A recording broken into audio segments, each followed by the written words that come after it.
Microsoft Office, one of the most essential productivity tools.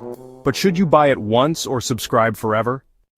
Office 2024 is a one-time purchase. Pay once and it's yours, no monthly fees. You get classic apps like Word, Excel, and PowerPoint, but no future updates. Office 365, on the other hand, is a subscription.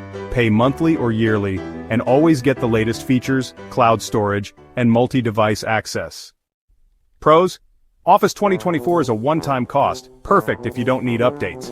But Office 365 offers constant improvements, collaboration tools, and cloud storage, ideal for teams and remote work. Casual user? Office 2024 might be enough. Need collaboration, cloud features, and ongoing support? Office 365 is the way to go.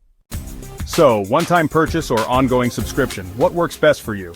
Let us know in the comments.